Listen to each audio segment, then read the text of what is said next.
यजुर्वेद का श्लोक है, नतस्य प्रतिमा अस्ति जैसे नाम महादशा, कि दुनिया में कोई शख्स,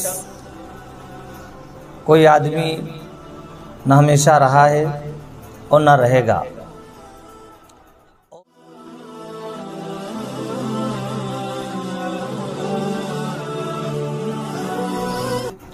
नाज़रीन किराम,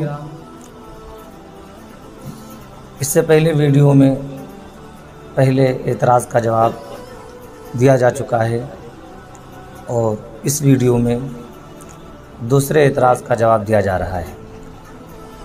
दूसरा एतराज़ सूरह तौबा आयत नंबर 128 में है, या अय्युहल्लज़ीना आमनू इन्नमल मुश्रिकूना नजस। ऐ ईमान वालो, बिलाशुबा मुशरिक नापाक है। ये कुरान करीम कहता है। उस पर बिरादरान वतन की तरफ से, गैर मुस्लिमों की तरफ से ये एतराज़ है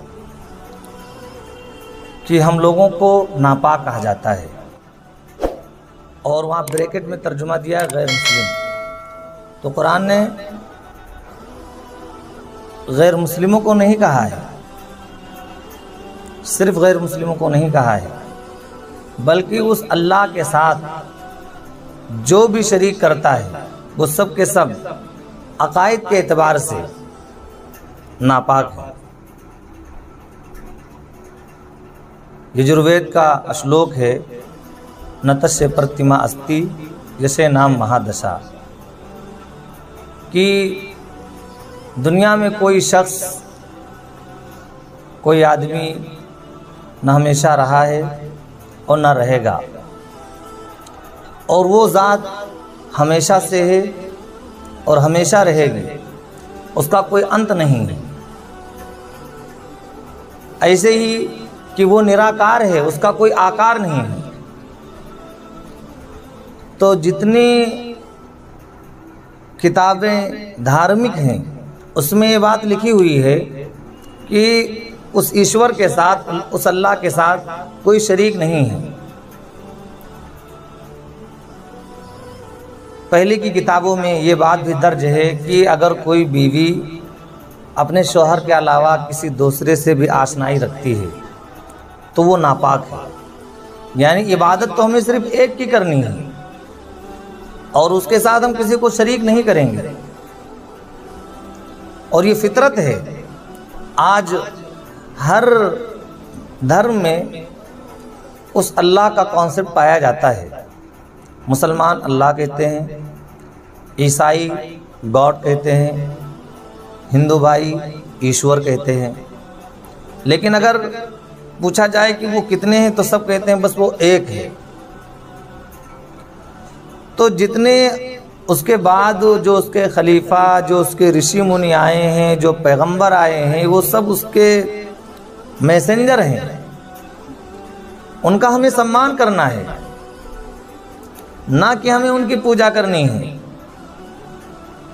एक श्लोक है, रमा रामायण रमा, कि उस राम की पूजा करो जिसने राम को पैदा किया है। हजरत ईसा अलैहिस्सलाम आए, उन्होंने कहा एक अल्लाह की इबादत करो, लेकिन उस अल्लाह को छोड़ करके, उस गॉड को छोड़ करके हजरत ईसा मसीह का स्ट्रक्चर बना करके उनके सामने झुक गए। मुसलमानों के यहाँ भी इस तरह के अकायद पाए जाते हैं कि मुसलमान एक अल्लाह पर ईमान रखता है, लेकिन उसके बहुत सारे मज़ारात हैं, बहुत सारे औलियाउल्लाह हैं जिनके सामने वो घुटने टेकता है। तो चाहे वो मुसलमान हो, अल्लाह के साथ अगर वो शिर्क करता है, शरीक करता है, चाहे वो मुशरिक हो, चाहे वो यहूदी हो, चाहे वो ईसाई हो, चाहे वो बिरादरान वतन हो, अगर अल्लाह के साथ कोई शरीक करता है, क्योंकि वो निराकार है, उसका कोई आकार नहीं है, उसकी कोई चित्र नहीं है। आज हमने उसको स्ट्रक्चर में, चित्र में, तस्वीर में हमने उसको समो दिया है, इसीलिए धरती पर विनाश है। तो ये सब के सब क्या हैं? दीनी एतबार से, अकायद के एतबार से, फ़ैद के एतबार से ये सब के सब क्या है? नापाक हैं। तो इसमें एतराज़ की कोई बात ही नहीं है कि आपको सिर्फ कहा जा रहा है बल्कि जो भी अल्लाह के साथ शरीक करने वाला होगा, ईश्वर का कोई दूसरा रूप मानेगा, गॉड का कोई दूसरा रूप समझेगा, वो सब के सब इस आयत के तहत आते हैं।